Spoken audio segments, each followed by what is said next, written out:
ठीक है, करें स्टार्ट।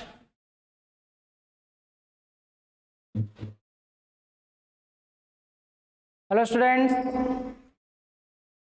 आज के सेशन में अपन बात करते हैं एल्केन के ऑक्सीडेशन की। देखिएगा, एल्केन का जो ऑक्सीडेशन है बेटा, ऑक्सीडेशन ऑफ एल्केन्स, ठीक है। देखो यहां पर सिंपल बात आती है कि ऑक्सीडेशन एल्केन का जब भी करवाया जाता है, जैसे ऑक्सीडेशन करवाया आपने, तो ये अल्कोहल में कन्वर्ट होगा पहले। इसमें बदलेगा बेटा अल्कोहल में, और यदि वापस रिडक्शन की बात कर ली जाए तो ये वापस एल्केन में बदल सकता है, ठीक है। यहां पर कोई भी ऑक्सीडाइजिंग और रिड्यूसिंग एजेंट लिए जा सकते हैं। फिर अल्कोहल का ऑक्सीडेशन हो तो ये कार्बोनाइल कंपाउंड बनाएगा, कार्बोनाइल कंपाउंड। कार्बोनाइल कंपाउंड आपके एल्डिहाइड हो सकते हैं और कीटोन हो सकते हैं बेटा। क्या हो सकते हैं? एल्डिहाइड और कीटोन हो सकते हैं, ठीक है। इसके बाद अपन बात करते हैं बेटा कि फर्दर यहां पर ऑक्सीडेशन हो जाए और यहां पर रिडक्शन हो जाए तो ये अल्कोहल में कन्वर्ट हो जाता है, ठीक है। इसके बाद कार्बोनाइल जो कंपाउंड्स हैं वो किस में चेंज हो जाएंगे? एसिड्स में, और रिडक्शन हो तो ये वापस कार्बोनाइल कंपाउंड में। क्लियर? एसिड का ऑक्सीडेशन करवा दिया जाए और रिडक्शन करवा दिया जाए, बेसिकली यहां पर ऑक्सीडेशन की बात कर रहे हैं अपन बेटा, तो ये CO2 में और H2O में, CO2 और H2O में टूट जाते हैं, CO2 और H2O। क्लियर? इस तरीके से ये ऑक्सीडेशन शो किया जाता है। इसके बाद देखिएगा बेटा, जब अल्कोहल की बात करते हैं अपन, किसकी बात करेंगे यहां पर? अल्कोहल की, ठीक है। अब आप सभी को ध्यान है कि अल्कोहल जो है वो 1 डिग्री अल्कोहल हो गया, 2 डिग्री अल्कोहल हो गया और 3 डिग्री अल्कोहल हो गया। क्या क्या हो जाता है यहां पर? ये 1 डिग्री अल्कोहल, 2 डिग्री अल्कोहल और 3 डिग्री अल्कोहल। जब अपन बात करते हैं 1 डिग्री अल्कोहल के ऑक्सीडेशन की, तो ये एल्डिहाइड में कन्वर्ट होता है, कार्बोनाइल कंपाउंड बनेगा, कौन सा? एल्डिहाइड, ठीक है। एल्डिहाइड का ऑक्सीडेशन करवा दिया जाए तो ये एसिड में कन्वर्ट हो जाता है, और एसिड का ऑक्सीडेशन करवाते हैं तो वो CO2 में और H2O में कन्वर्ट होंगे बेटा। Clear? 2 degree alcohol, 2 degree alcohol से यहां बनेगा आपके कीटोन, और कीटोन का ऑक्सीडेशन नॉर्मल कंडीशन में नहीं होता है, और यदि हो भी जाए तो क्या बनेगा? एसिड। और एसिड यहां पर बेटा बहुत मिनिमम अमाउंट में मिलेगा। क्या मिलेगा? मिनिमम अमाउंट में एसिड। और फिर उस एसिड का ऑक्सीडेशन करवाया जाए तो CO2 और H2O बन जाता है। 3 डिग्री अल्कोहल का ऑक्सीडेशन पॉसिबल नहीं है, नॉट पॉसिबल। क्लियर बेटा? कुछ बातें समझ आ रही है यहां पर? इसके बाद देखिएगा यहां पर केस फर्स्ट ले लेते हैं आप। ऑक्सीडेशन यहां पर एल्केन का 3 टाइप से करवाया जाता है बेटा। एक कंप्लीट ऑक्सीडेशन, पार्शियल ऑक्सीडेशन और कैटालाइटिक ऑक्सीडेशन। ठीक है, 1 बाय 1 करके केसेस के फॉर्म में अपन उसको डिस्कस करते हैं। तो देखो यहां पर जब भी अपन बात करते हैं केस फर्स्ट की, आ जाएगा इसमें कंप्लीट ऑक्सीडेशन। क्या आ जाएगा बेटा? Complete oxidation. कंप्लीट ऑक्सीडेशन को आप कंबशन भी कहते हैं। कंबशन का मतलब होता है बर्निंग, जलना या दहन। क्या हो जाता है? जलना या दहन। ठीक है, देखो यहां पर रिएक्शन जब देखते हैं अपन तो कह सकते हैं जैसे CnH2n+2, ये क्या है बेटा? एल्केन है।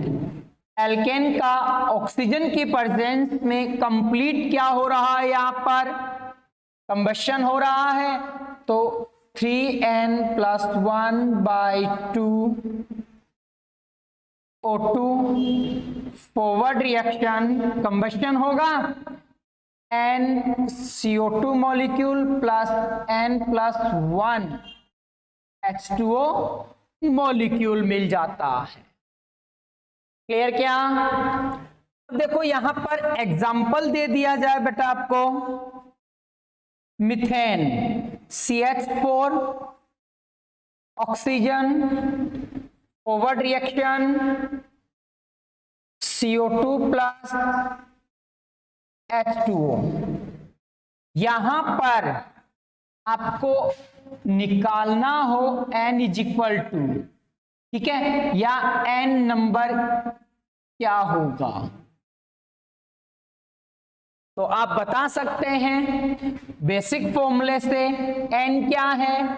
कार्बन नंबर का, ये कार्बन नंबर, और आप लिख सकते हैं बेटा 3 × 1 + 1/2, तो ये क्या हो जाएगा? 4/2, तो 2 आ जाएगा। ऑक्सीजन क्या मिलेगा यहां पर? 2। क्लियर क्या?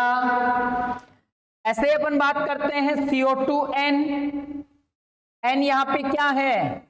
1, तो 1। H2O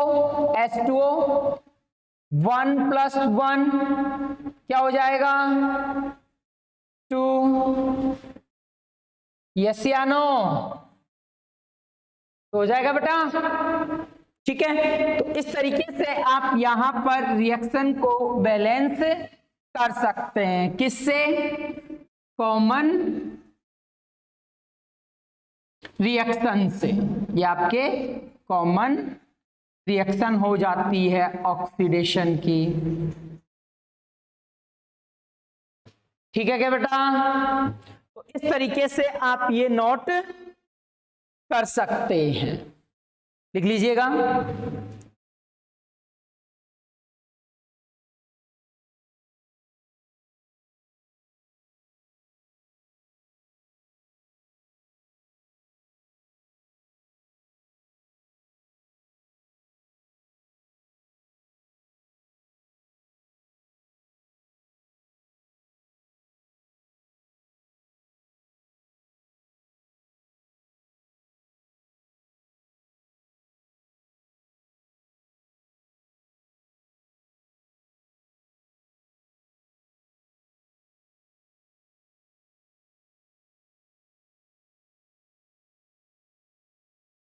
ओके बेटा, आगे बढ़े।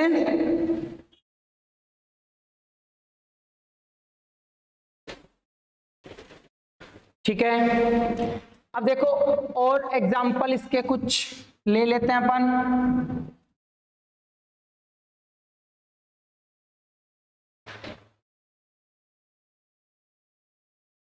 कुछ एग्जाम्पल हैं आपके, जैसे C2H5, ये C2H6 plus O2 forward reaction CO2 plus H2O C3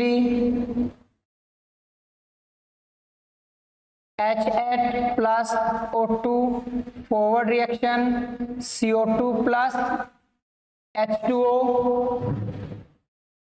ठीक है, तो बताओ बेटा इनमें n नंबर क्या होगा, ऑक्सीजन कितना रिक्वायर्ड होगा, कितना मोल रिक्वायर्ड होगा। तो आप निकाल सकते हैं यहां पर ऑक्सीजन 3 इंटू कार्बन नंबर कितना हो गया 2 + 1 डिवाइड बाई 2, तो कितना हो जाएगा 7/2। तो यहां पे कितना आ जाएगा बेटा 7/2 आ जाता है।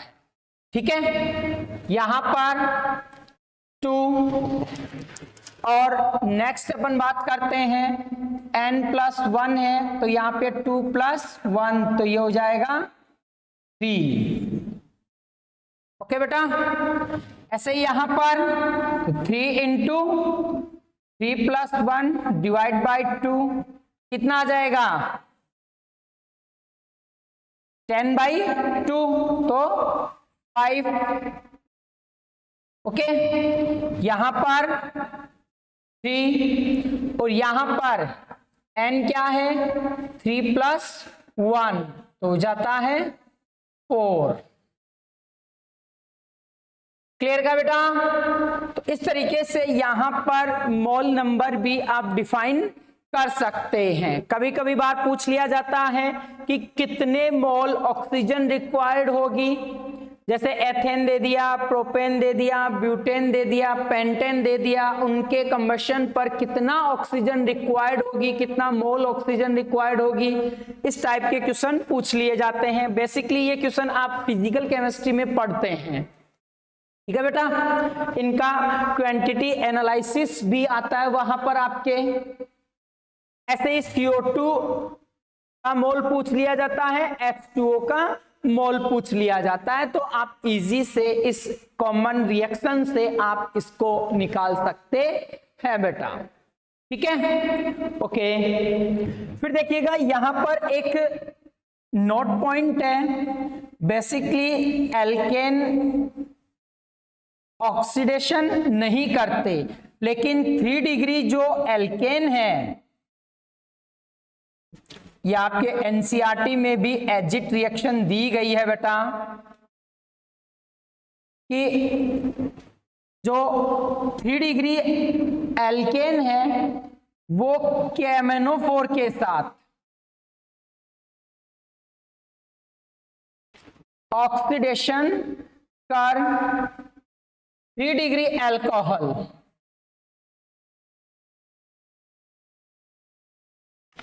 2-मिथाइल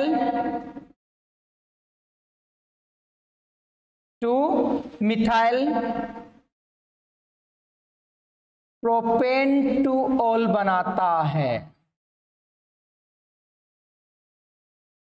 क्लियर? तो ये बात आपको ध्यान रखनी है बेटा।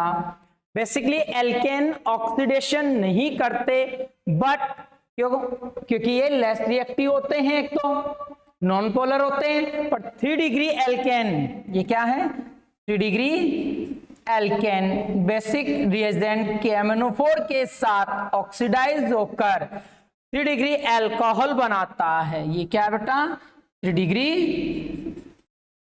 एल्कोहल है। ठीक है, नोट कर लीजिएगा।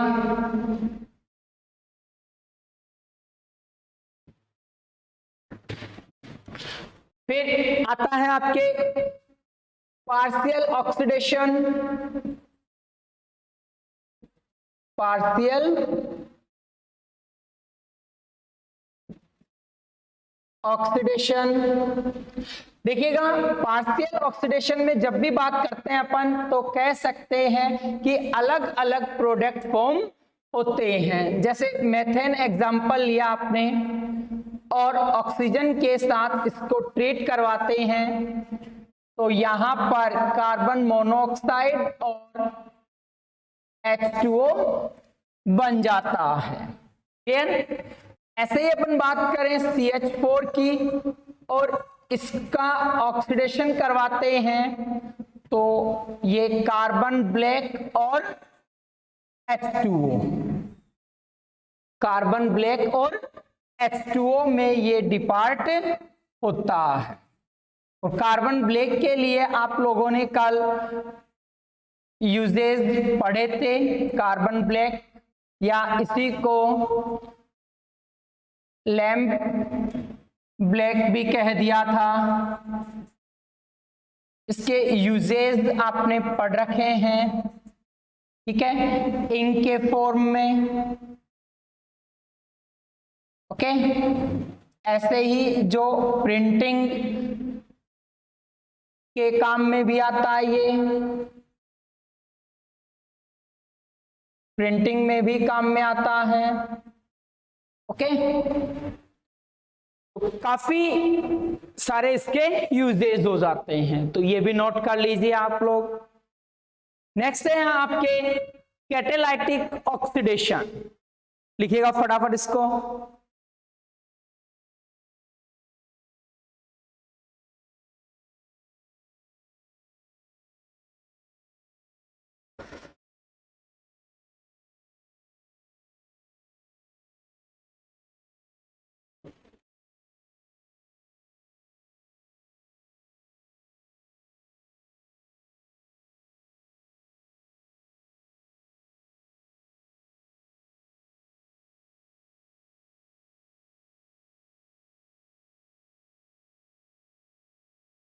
ठीक है,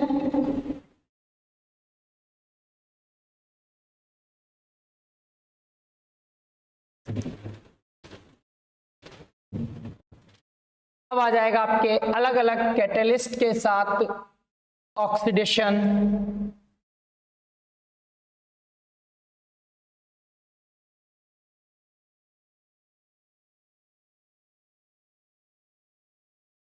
कैटालाइटिक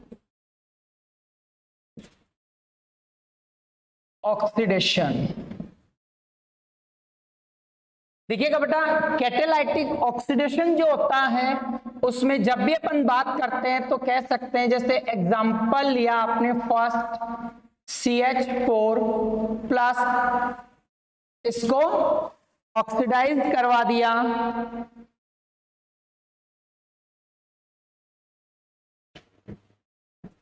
कॉपर ट्यूब में 200 डिग्री सेंटीग्रेड और 100 ATM प्रेशर पर। ठीक है, तो ये जो है वो CH3OH मिथेनॉल में कन्वर्ट हो जाता है। इसमें कन्वर्ट हो जाता है बेटा, मिथेनॉल में कन्वर्ट हो जाता है। ऐसे ही मेथेन लेते हैं और ऑक्सीडाइज करवा देते हैं, तो ये आपके MN2O3 और ओजोन, ठीक है, मैग्नीज ऑक्साइड की प्रेजेंस में हीट किया जाता है इसको, तो ये आपके एल्डिहाइड में कन्वर्ट हो जाता है। ऐसे ही अपन बात करते हैं बेटा कि जैसे कोई एल्केन ले लिया, ठीक है, और उसका ऑक्सीडेशन करवा दिया,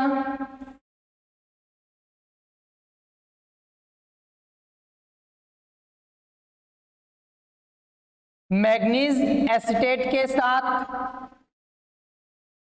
तो यहां पर ये जो है वो ऑक्सीडाइज हो जाता है और किसमें कन्वर्ट होता है, एसिड में।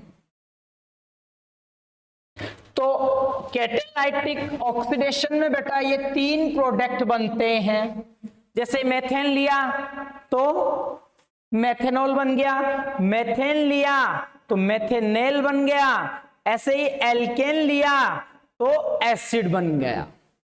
ठीक है, तो आप कैटालाइटिक रिएजेंट की प्रेजेंस में ऑक्सीडेशन करवाते हैं तो अलग अलग प्रोडक्ट फॉर्म होते हैं। नोट कर लीजिएगा।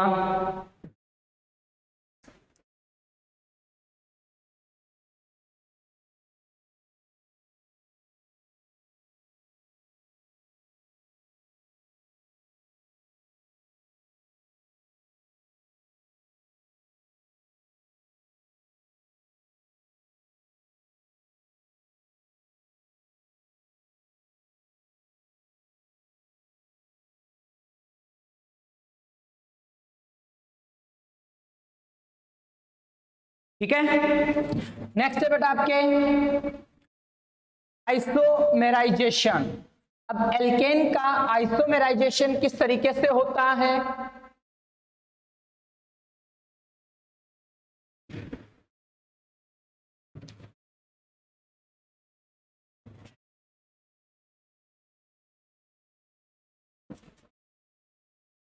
Isomerisation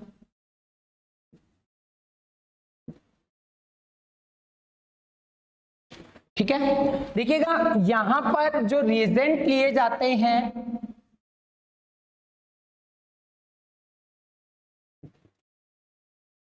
AlCl3 oblique 300 degree centigrade और AlCl3 प्लस HCl प्लस डेल, जिससे आइसोमराइजेशन हो जाता है, समावयवीकरण होता है। मान लेते हैं आपने फर्स्ट एग्जांपल लिया ब्यूटेन, इसका आइसोमराइजेशन करवा दिया आपने AlCl3 oblique 300 degree centigrade temperature पर, तो ये किस में कन्वर्ट हो जाता है? ये एन ब्यूटेन है, ये बदल जाएगा बेटा आइसो ब्यूटेन में। इसमें बदल जाएगा आइसो ब्यूटेन में। ऐसे ही अपन बात करते हैं आइसोपेंटेन ले लिया जाए, ठीक है, या एन पेंटेन ही ले लेते हैं अपन। क्या लेते हैं? N pentane. तो ये किस में बदल जाएगा? रिएजेंट सेम होगा, आइसोमराइजेशन हो जाता है और ये नियो पेंटेन बनाएगा। क्या बनाएगा बेटा? नियो पेंटेन बना लेता है। ऐसे ही अपन बात करते हैं 1 2 3 4 5 6 7 एन हेप्टेन की।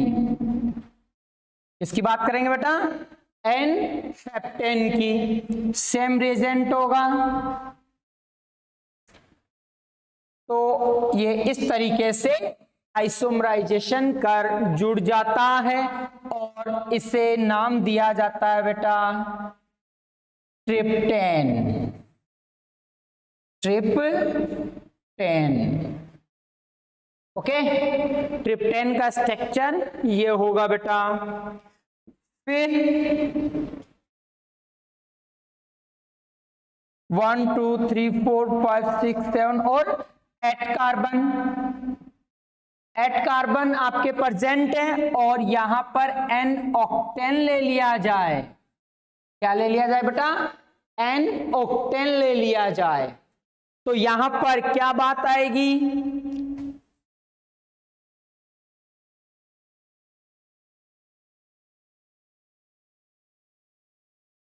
और ये बन जाता है आइसो ऑक्टेन। ओके, ये बात आपको ध्यान होनी चाहिए कि आइसो ऑक्टेन का स्ट्रक्चर कैसा होता है। वैसे आइसो ग्रुप क्या होता है बेटा? ये होता है, अब इसमें 8 कार्बन आ जाएं, 1 2 3 4 5 6 7 8, तो क्या ये आइसो ऑक्टेन है?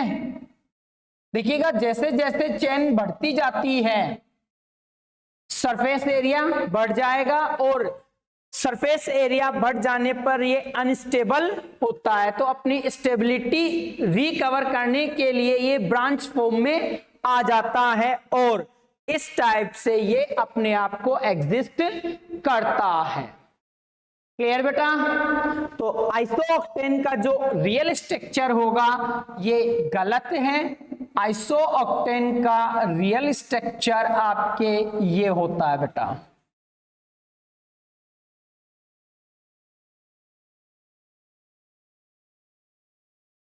ये है आपके आइसोऑक्टेन। क्लियर? नोट कर लीजिएगा।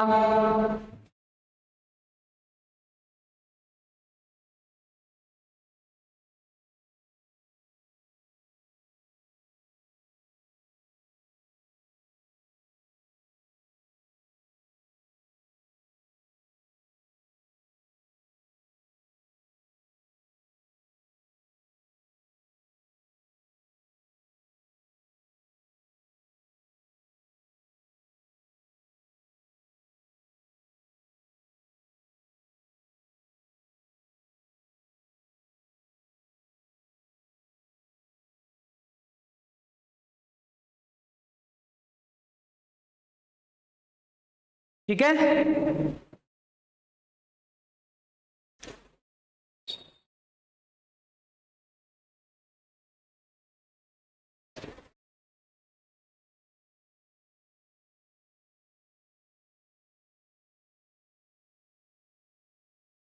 फिर देखिएगा यहां पर एक रिएक्शन है आपके एल्केन में मेथेन को वेपर वाष्प के साथ रिएक्शन करवाई जा रही है, तो वो रिएक्शन भी आप नोट कर लीजिएगा।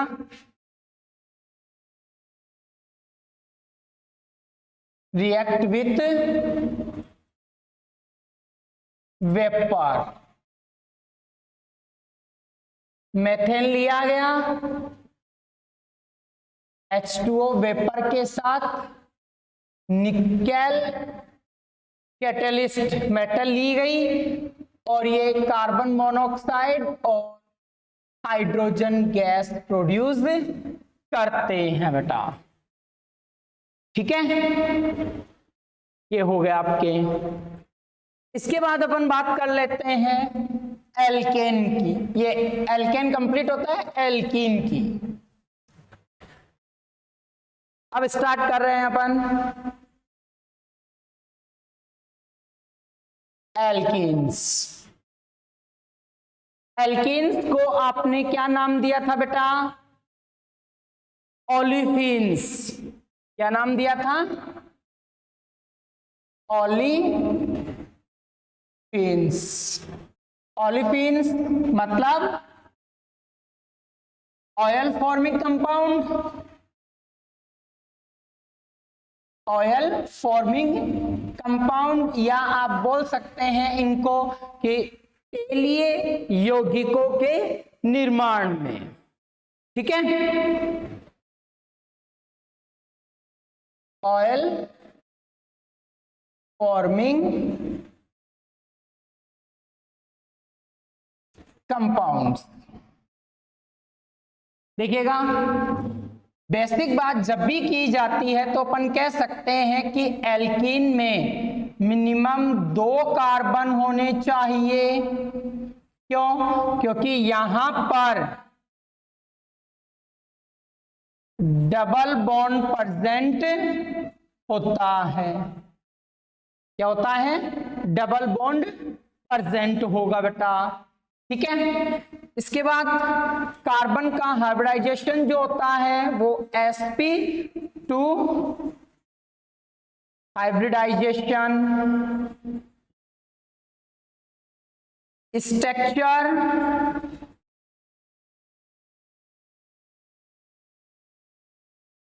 प्लेनर। ठीक है? ट्राइगोनल प्लेनर आप कह सकते हैं इसको, ट्राइगोनल प्लेनर। ठीक है, क्लियर क्या?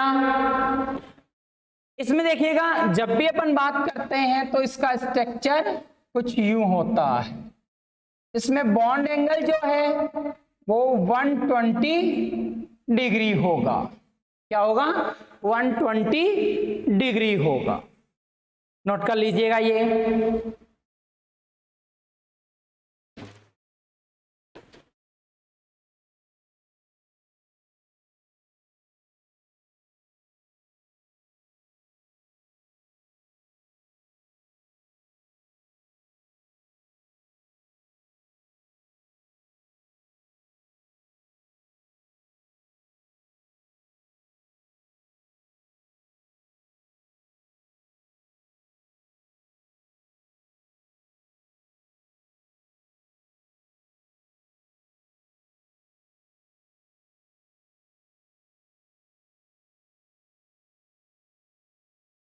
ठीक है बेटा,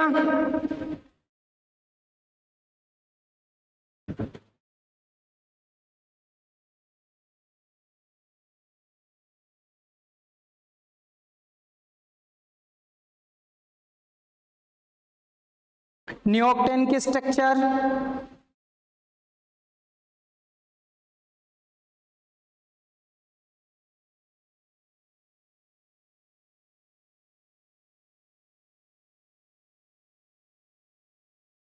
बेटा नियो ऑक्टेन पॉसिबल नहीं है, नियो पेंटेन पॉसिबल है।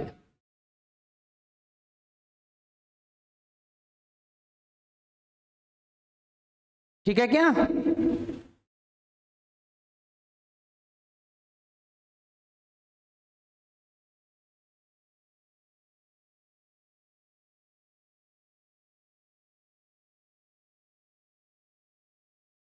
अब देखिएगा बेटा इसका स्ट्रक्चर, बॉन्ड एंगल जो है वो क्या होगा, बॉन्ड लेंथ क्या होगी। तो देखिएगा यहां पर आप बोल सकते हैं कि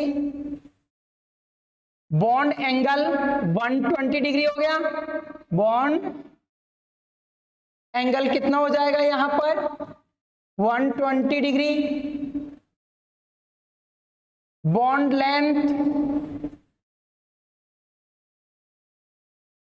बॉन्ड लेंथ देखिएगा यहां पर बॉन्ड लेंथ दो आ रही है, एक तो कार्बन कार्बन के बीच और एक कार्बन हाइड्रोजन के बीच। ओके, तो कार्बन कार्बन के बीच 1.34 एंगस्ट्रॉम हो जाता है और कार्बन हाइड्रोजन के बीच जब भी अपन बात करते हैं तो ये हो जाएगा आपके 1.10 एंगस्ट्रॉम। ये बात आपको ध्यान होनी चाहिए।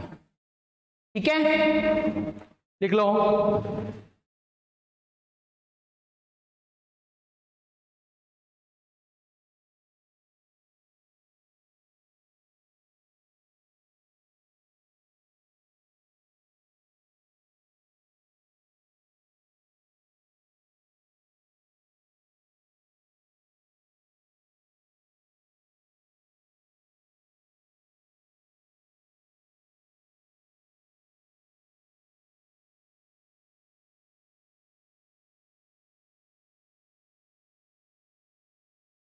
ठीक है, इसके बाद देखिएगा आपके ऐसा कुछ स्ट्रक्चर दिया हुआ है एनसीईआरटी में, वहां पर कुछ चेंजेस दिए हुए हैं इसमें। जो बेसिक फॉर्मेट होता है कि sp2 हाइब्रिडाइजेशन का 120 डिग्री बॉन्ड एंगल होगा नॉर्मल केस में। ये तो क्या हो गया? नॉर्मल हो गया। लेकिन एनसीईआरटी के अकॉर्डिंग जब इसका स्ट्रक्चर देखते हैं बेटा इस तरीके का होता है। Carbon hydrogen bond length picometre में दी हुई है, जैसे 110 पिकोमीटर हो गया। Carbon carbon bond length 134 picometre. ठीक है, ऐसे ही अपन बात करते हैं बॉन्ड एंगल की, तो बॉन्ड एंगल यहां पर जो बताया गया है बेटा 121.7 डिग्री बताया गया है। क्लियर? एक एंगल और रिप्रेजेंट किया जा रहा है यहां पर, यहां से यहां 116.6 डिग्री। ऐसे कुछ स्ट्रक्चर एनसीईआरटी बताता है। ठीक है बेटा, इस स्ट्रक्चर में किसी को कोई डाउट? फिर देखो बेटा, यहां पर बॉन्ड एनर्जी की बात कर ली जाए तो कार्बन हाइड्रोजन बॉन्ड एनर्जी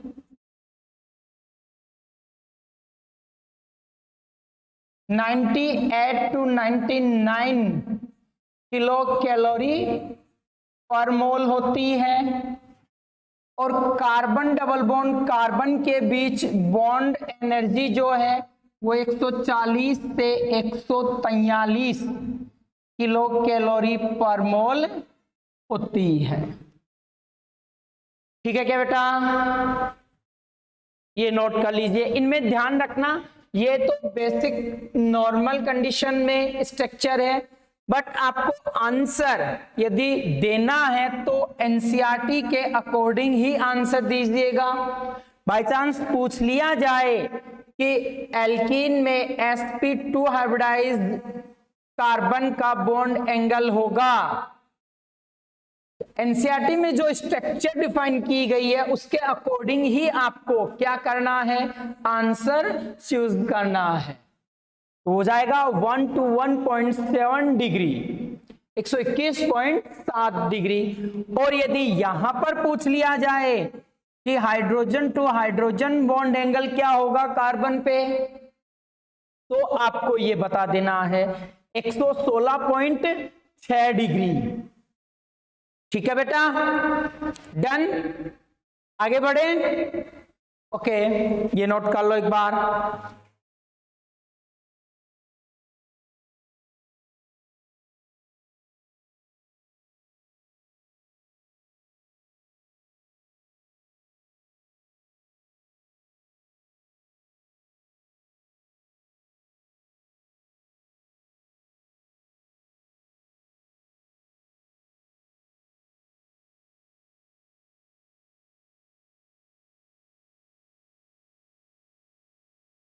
ठीक है,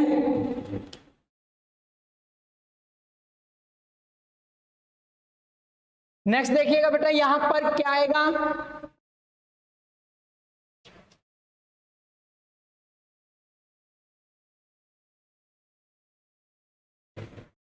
जब आइसोमेरिज्म की बात करते हैं एल्केन, एल्कीन और एल्काइन में, तो देखो यहां पर एक नोट पॉइंट के फॉर्म में मैं आपको बता देता हूं कि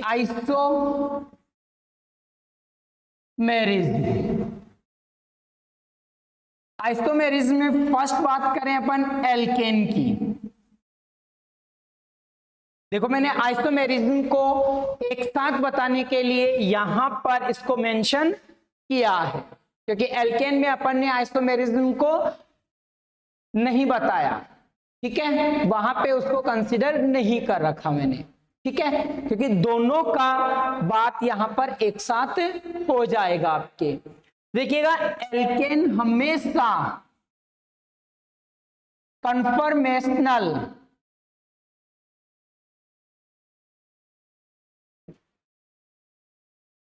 संरूपण समावेता या कन्फॉर्मेशनल आइसोमेरिज्म शो करता है। क्यों? क्योंकि इसमें कार्बन कार्बन के बीच टॉन्स्टाइल स्ट्रेन एथन बल उत्पन्न नहीं होता, ये पाया नहीं जाता, ये आराम से 360 डिग्री रोटेट हो जाता है। क्लियर? कि जैसे यहां पर मैं बात करूं इस तरीके से, तो एक हाथ को स्थिर रखूं, दूसरे हाथ को ऐसे लगातार रोटेट करूं, तो ये पूरा का पूरा 360 डिग्री पे रोटेट हो जाता है। क्यों? क्योंकि इनमें सिंगल बॉन्ड पाया जाता है कार्बन कार्बन के बीच। ओके, इस वजह से ये क्या हो जाता है बेटा, रोटेट हो जाता है। बट एल्कीन की बात की जाए तो एल्कीन में कन्फॉर्मेशनल आइसोमेरिज्म नहीं पाया जाता। क्यों? क्योंकि यहां पर टॉन्स्टाइल स्ट्रेन पाई जाती है। ठीक है, घूर्णन नहीं हो पाता। क्यों? क्योंकि एक बॉन्ड प्रेजेंट नहीं है, यहाँ पे डबल बॉन्ड प्रेजेंट है जो एक दूसरे के घूर्णन को क्या करता है, रोक देता है। एक स्थिति पर, जैसे ये दो अंगुलियां हैं, एक स्थिति पर तो रोटेट होंगी लेकिन बाद में इनमें ऐंठन आ जाती है, टॉन्स्टाइल स्ट्रेन उत्पन्न हो जाता है बेटा। इस वजह से ये क्या हो जाता है, घूर्णन नहीं कर पाता है। ओके, और एल्कीन कौन कौन सी आइसोमेरिज्म शो करेगी, तो देखिएगा ये चेन आइसोमेरिज्म शो कर सकते हैं। ठीक है, रिंग चेन शो कर सकते हैं, पोजीशन आइसोमेरिज्म शो कर सकते हैं, जियोमेट्रिकल आइसोमेरिज्म शो कर सकते हैं, और ये ऑप्टिकल भी शो करते हैं। ठीक है बेटा, आइसोमेरिज्म में इनको डिटेल से आप स्टडी करेंगे। क्लियर? अब आगे बढ़ते हैं अपन यहां पर कि एल्कीन जो है वो किस तरीके से बनाई जा सकती है और इनके प्रिपरेशन मेथड क्या है। ठीक है, ये बेसिक पॉइंट है, इनको ध्यान रखना आप लोग।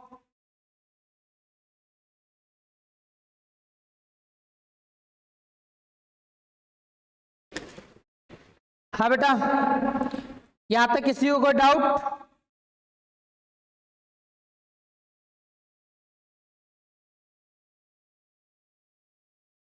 बढ़े आगे?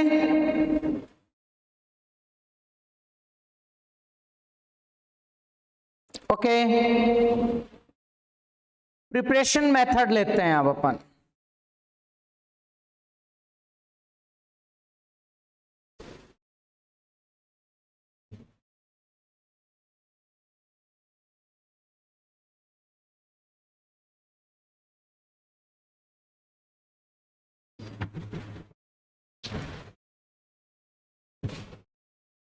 देखिए, बेसिक प्रिपरेशन मेथड अपन ले सकते हैं हाइड्रोजिनेशन। ठीक है, कि डिहाइड्रोजिनेशन से आप क्या कर सकते हैं, एल्कीन का फॉर्मेशन कर सकते हैं। ऐसे ही हाइड्रेशन, ठीक है, तो काफी सारे एग्जाम्पल हैं यहां पर कि एल्कीन कैसे प्रिपेयर होगी। तो सबसे पहले अपन बात करते हैं dehydrogenation of alkene. Dehydrogenation of alkene, देखो बेटा सिंपल है, आपके जैसे एल्केन मेथेन ले लिया गया, ओके, और यहां पर रिएजेंट ऐसा लिया जाए कि ये डिहाइड्रोजिनेशन करवा दे, हाइड्रोजन को रिमूव करता हो। क्लियर? तो क्या हो जाएगा, CH2 डबल बॉन्ड CH2 क्या बन गया आपके एल्कीन, किससे? एल्केन से। ठीक है, अब देखिएगा बेटा, यहां पर डिहाइड्रोजिनेशन और हाइड्रोजिनेशन दो रिएक्शन है। एक आपके एल्केन से एल्कीन बनाई जाए, ठीक है, बट आपके एनसीईआरटी में डायरेक्ट हाइड्रोजिनेशन से है कि एल्काइन से एल्कीन फॉर्म करवाई गई हो। ठीक है, बट मैं यहां पर दोनों रिएक्शन ले रहा हूं आपके। क्लियर? ऐसे ही अपन बात करें, इनके एग्जाम्पल अभी अपन आगे देखेंगे। बेसिक रिएक्शन एक बार बेसिक फॉर्मेट के रूप में मैं बता देता हूं कि आइडिया हो जाए आपको। एक है हाइड्रोजिनेशन ऑफ एल्काइंस, इस तरीके से हो, RC triple bond CR,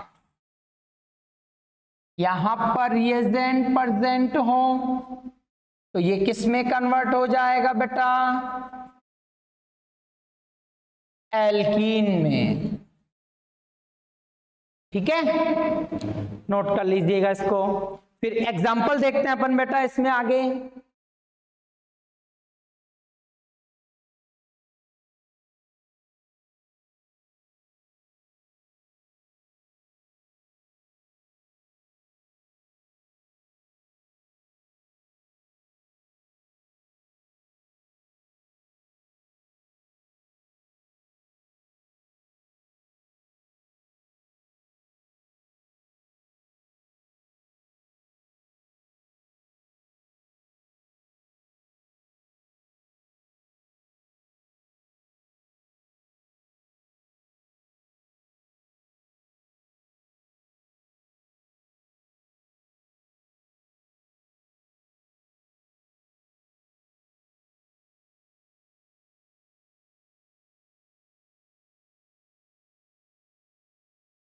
example देखिएगा यहां पर बेटा,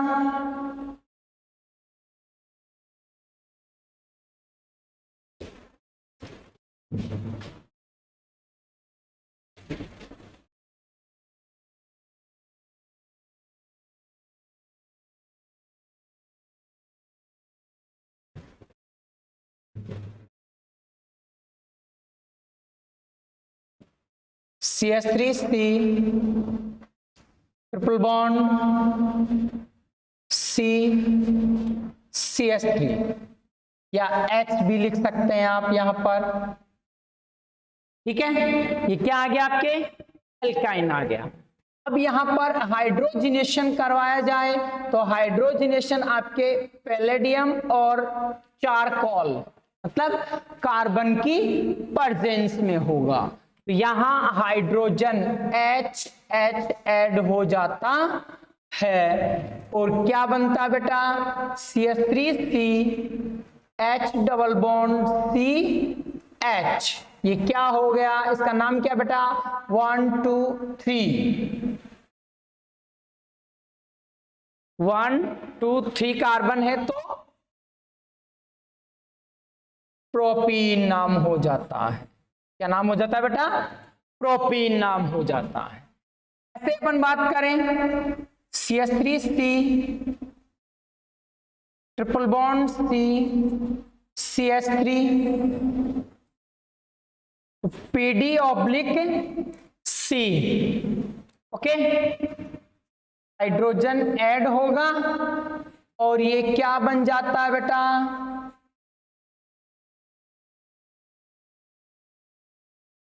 ब्यूटीन। कौन सा ब्यूटीन बनेगा?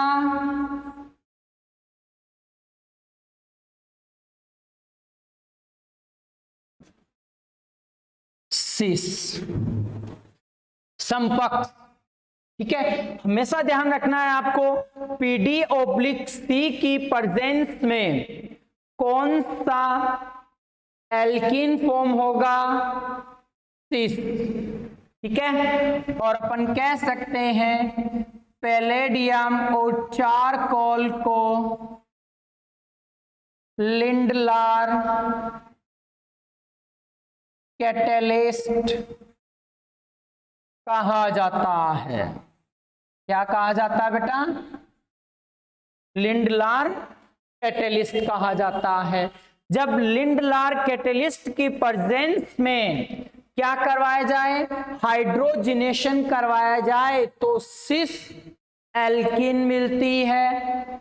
और बात कर ली जाए दारू अमोनिया की प्रेजेंस में, ठीक है, सोडियम मेटल के साथ इसको ट्रीट करवा दिया जाए तो ट्रांस एल्किन बनती है। देखिएगा यहां पर नोट आपको ध्यान रखना है बेटा कि किस तरीके से यहां पर ट्रांस एल्किन बनेगी। इसकी प्रेजेंस में तो क्या होगा बेटा? ये आपको बात ध्यान रखनी है कि सिस एल्किन बनती है। ऐसे ही अपन बात करें सोडियम ऑब्लिक NH3, और NH3 कैसा है बेटा? लिक्विड अमोनिया है, ठीक है। तो उस केस में जब रिएक्शन देखते हैं अपन,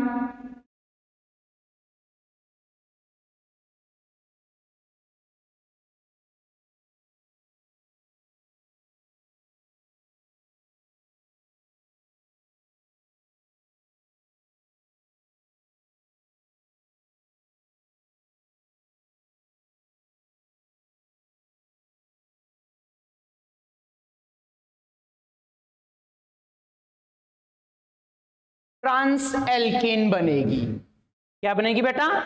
ट्रांस एल्किन बनती है। क्लियर? नोट कर लीजिएगा इसको।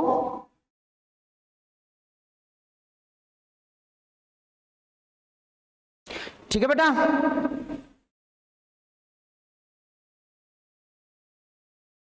क्लियर है क्या पॉइंट बेटा?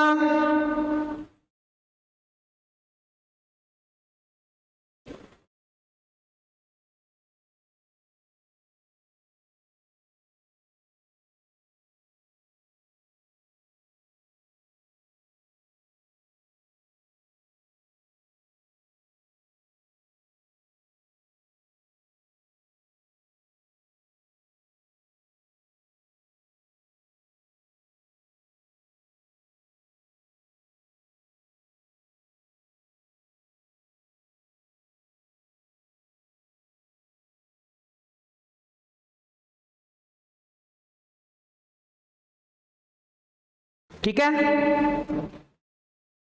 नेक्स्ट चले अपन। यहां तक कोई डाउट? अच्छा, और यहां पर देखो बात आती है कि इस तरीके से प्राप्त जो भी एल्कीनें होंगी वो जियोमेट्रिक आइसोमेरिज्म शो करेंगी। क्या शो करती हैं ये? जियोमेट्रिकल आइसोमर्स हैं या आइसोमेरिज्म शो करती हैं। ठीक है बेटा? ओके, नेक्स्ट है आप एल्किल हैलाइडो से क्या करवा सकते हैं? एल्किन फॉर्म कर सकते हैं।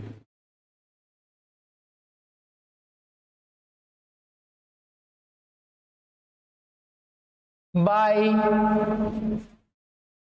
Alkyl halides.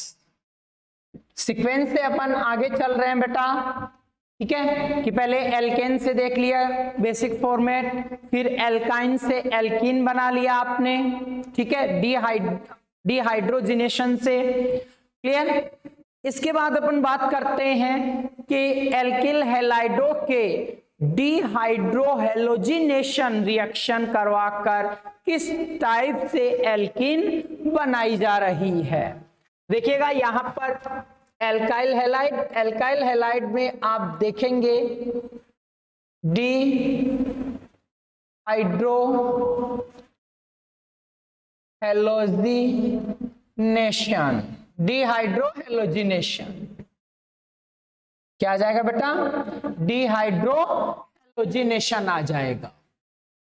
ठीक है, अब देखो यहां पर जब अपन बात करते हैं कि डिहाइड्रोहेलोजिनेशन में हमेशा HX का रिलीज होना बताया जाता है, हाइड्रोजन और हेलोजन रिलीज हो जाते हैं। ठीक है, यहां रिएक्टिविटी की बात करें अपन, रिएक्टिविटी फर्स्ट लें अपन एल्किल हैलाइड की, एल्किल हैलाइड में 3 degree alkyl halide, 2 degree alkyl halide और 1 डिग्री हैलाइड ज्यादा रिएक्टिव ऑर्डर होगा। तो इसमें सबसे ज्यादा जो है वो 3 डिग्री रिएक्टिव होगा।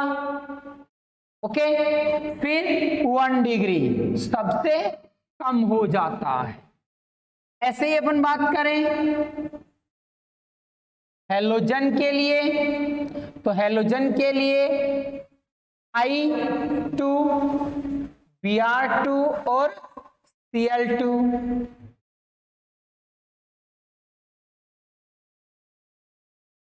ठीक है, बेस्ट लिविंग ग्रुप किसे माना जाता है? बेस्ट लिविंग हेलोजन कौन होगी? आयोडीन। क्यों? क्योंकि बॉन्ड लेंथ हाई होती है, जल्दी से टूट जाएगा और रिलीज हो जाता है। ठीक है, ये ऑर्डर यहां पर मिलेगा आपको, आयोडीन, ब्रोमीन, क्लोरीन। ठीक है, तो रिएक्शन देखते हैं अपन बेटा। CH3 CH2 Br, और यहां पर मैं आपको बोल दूं कि रिएजेंट क्या होगा। तो यहां पर रिएजेंट अल्कोहलिक KOH और अल्कोहलिक NaOH काम में लिए जाते हैं। क्लियर बेटा? तो देखिएगा यहां से अल्कोहलिक KOH की प्रेजेंस में रिएक्शन करवाई जाए हीट कर, तो CH2 double bond CH2 plus HBr hydrogen bromide बाहर निकल जाता है। ठीक है, इन रिएक्शन को alpha elimination, sorry beta elimination, beta elimination reaction भी कह दिया जाता है। क्या कह दिया जाएगा? Beta elimination reaction. क्यों? क्योंकि देखिएगा ये तो अल्फा कार्बन हो गया और ये बीटा कार्बन हो गया। बीटा कार्बन से पहले क्या रिलीज होता है? हाइड्रोजन। बीटा कार्बन से हाइड्रोजन क्या हो जाता है? रिमूव होता है, और फिर लिविंग ग्रुप रिमूव होकर डबल बॉन्ड, सिंगल बॉन्ड किस में बदल जाता है? डबल बॉन्ड में। तो इस रिएक्शन को सिग्मा पाई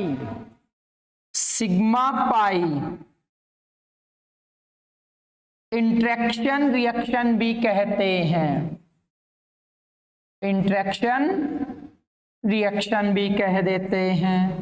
क्यों? क्योंकि देखिएगा पहले ये बॉन्ड सिग्मा था, अब क्या हो गया? पाई बॉन्ड और आ गया इसमें। ठीक है, तो sigma pi bond interaction reaction भी इसको कह दिया जाता है बेटा। क्लियर? क्या यहां तक किसी को डाउट? तो ये रिएक्शन में एल्कीन का फॉर्मेशन हो जाता है, और एल्कीन कौन सी है यहां पर? इथेन। ठीक है बेटा, नोट कर लो फटाफट।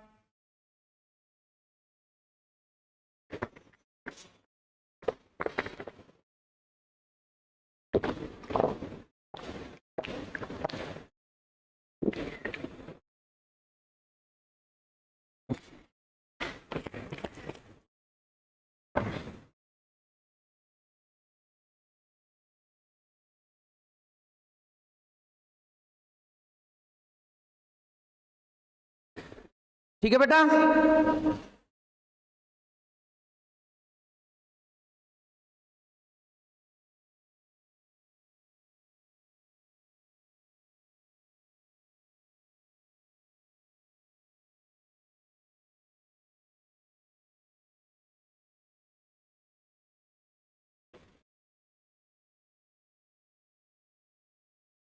आगे बढ़े बेटा।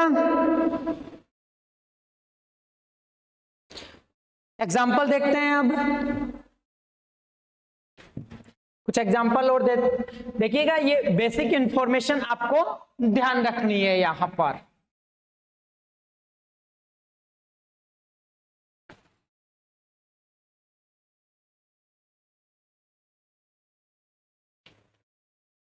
कुछ एग्जाम्पल यहां पर,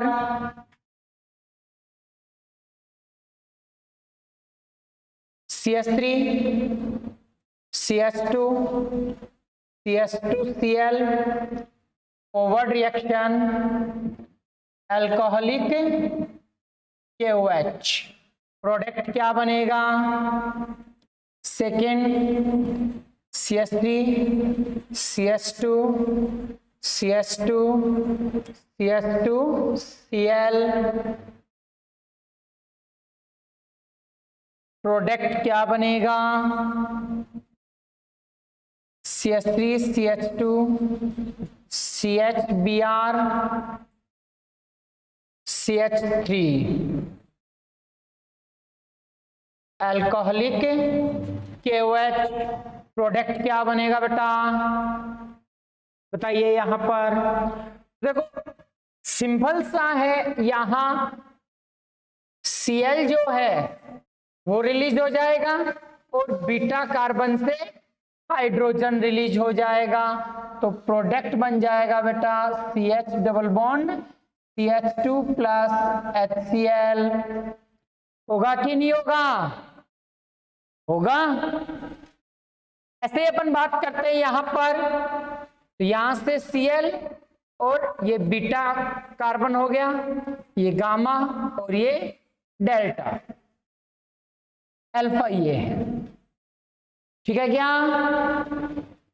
यहां पर जब भी अपन बात करते हैं तो रिएक्शन हो जाएगा CH3 CH2 CH double bond CH2, 4 carbon है तो टर्मिनल एल्कीन फॉर्म होती है। ठीक है क्या? एक ही प्रोडक्ट फॉर्म होगा। यहां पर बात की जाए तो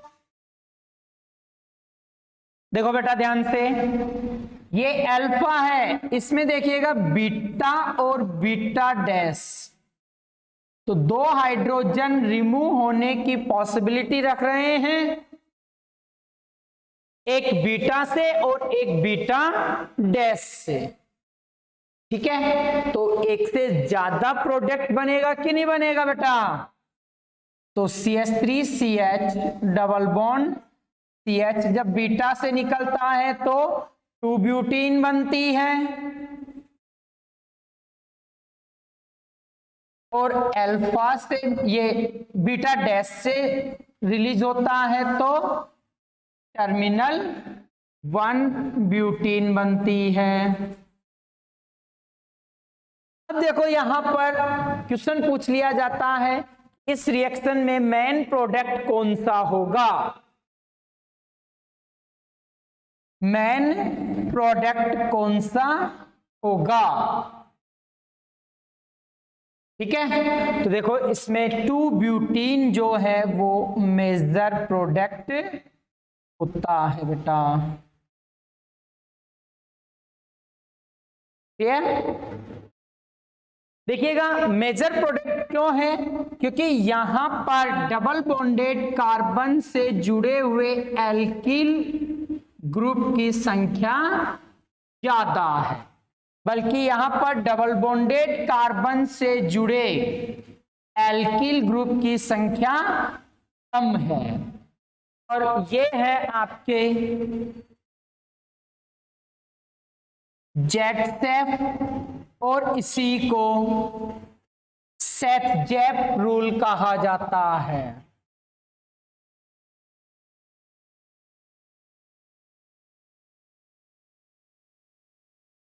क्या कहा जाएगा बेटा? जेटसेप या सेथ-जेप रूल। ओके, इसके अकॉर्डिंग मेजर प्रोडक्ट कौन होगा? मेजर प्रोडक्ट होगा जिसमें मैक्सिमम एल्काइल ग्रुप प्रेजेंट होंगे। कहां पर?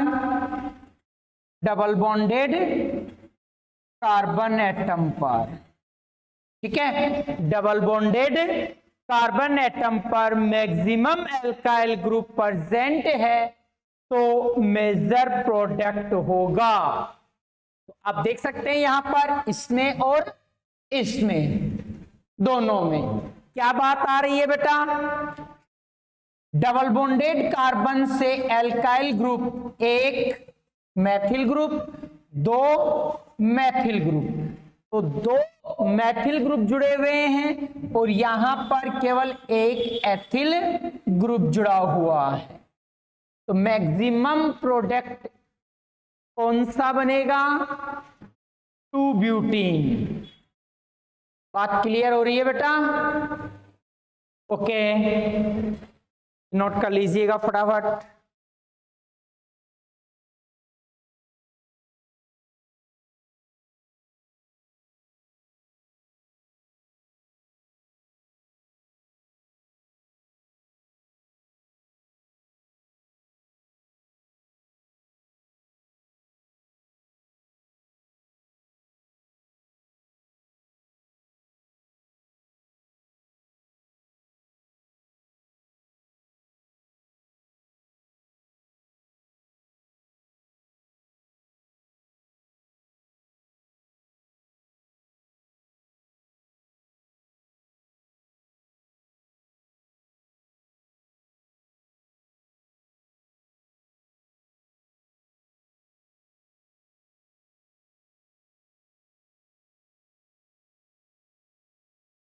ठीक है बेटा,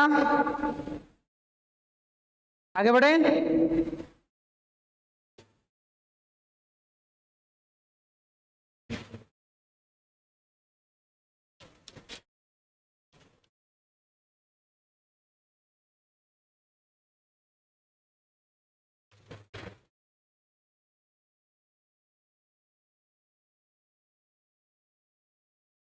कुछ एग्जाम्पल और यहां पर देख लेते हैं आप। CH3CH, CH3, CH2, Br,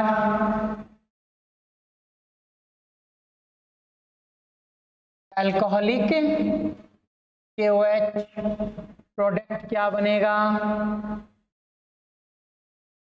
CH3, CH2, CH, CH3, CH2, CH, Br, CH3, alcoholic KOH। ठीक है,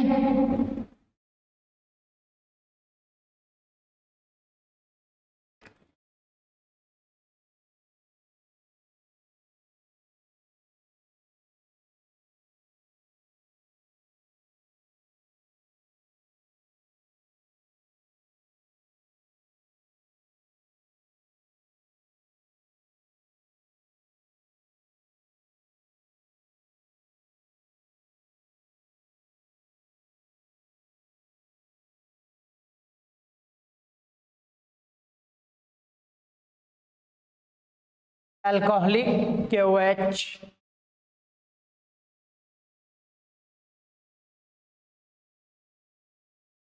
अब बेटा इनके प्रोडक्ट बनाओ आप फटाफट।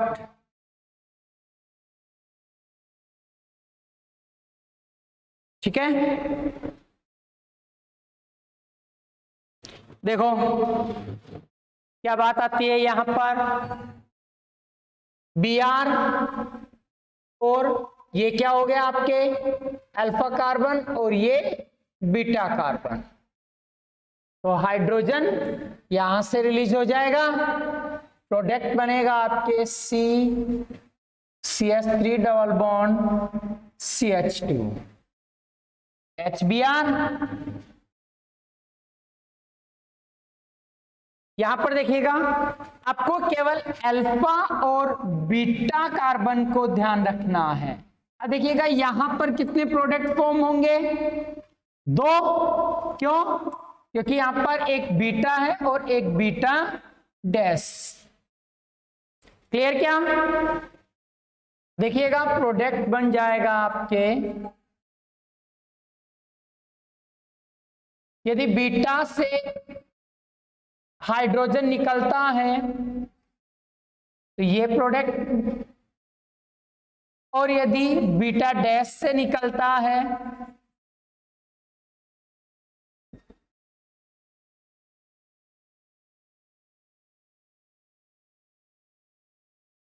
तो ये प्रोडक्ट। इन दोनों में मेन प्रोडक्ट इंटरनल एल्कीन वाला, क्योंकि यहां पर सेजेफ के अकॉर्डिंग वर्क होगा और मेजर प्रोडक्ट ये हो जाता है।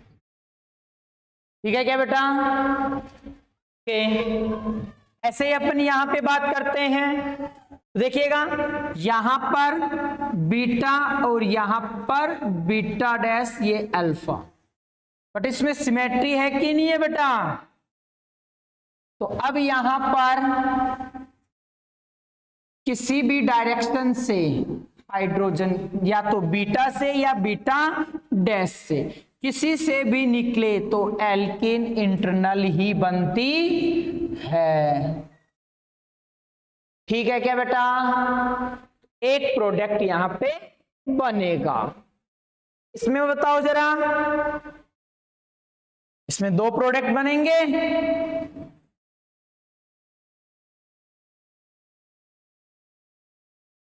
एक इंटरनल